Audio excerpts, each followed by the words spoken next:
Now, Ontario's premier is standing behind that TV ad that caused Donald Trump to pull the plug on trade talks with Canada.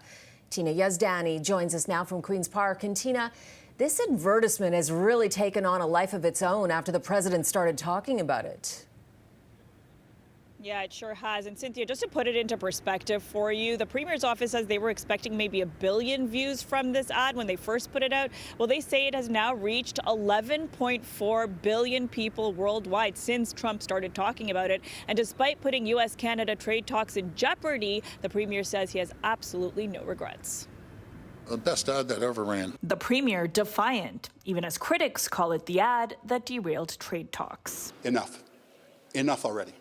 Don't do any more damage. Ford already paused the campaign, but not before the ads aired during the first 2 games of the World Series, resulting in Trump threatening to increase tariffs on Canada by 10%. Why did you decide to run the ads during the World Series, and do you think that that made things even worse?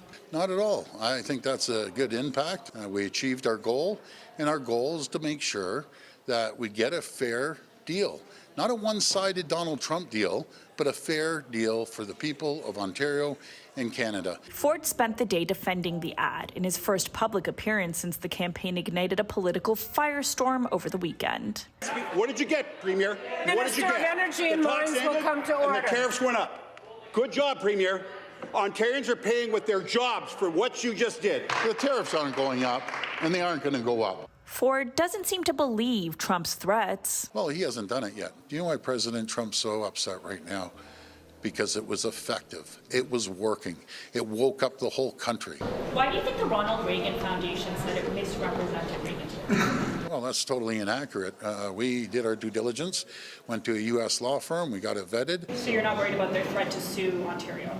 Well, they can do whatever they want. They aren't going to win. I do think the Premier screwed up here. Absolutely, 100%. Look. Opposition leaders say none of this protects jobs in Ontario. The auto sector has been hit hard by Trump's tariffs. In just the past month, Stellantis and GM have stopped production at 2 Ontario plants, putting thousands of jobs in jeopardy. They don't see the Premier fighting for their jobs right now. And instead, the Premier is focused on an ad campaign that's there to, boost his ego, make him feel like a big guy?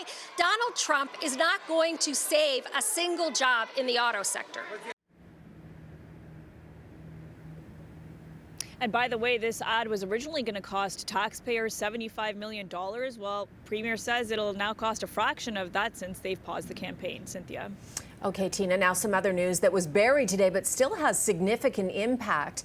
The Ford government is making changes to how Ontarians hit the polls. This is really interesting. Yeah, Cynthia, the Ford government announcing late this afternoon that they are scrapping fixed election dates, and that could keep the Premier in office until 2030. So the next election would have been in 2029, but under the new rules, the election date will be determined by the Premier. The PCs note that this is how the Ontario electoral process worked for almost a century and a half before Dalton McGuinty changed the rules about 20 years ago, and there will still be a maximum 5-year limit between elections. But yeah, super interesting. We didn't have much time to collect reaction today because this news came out so late, but you better bet that we'll be gathering some tomorrow here. Cynthia. Okay, that's going to be fun to follow. Thanks very much, Tina.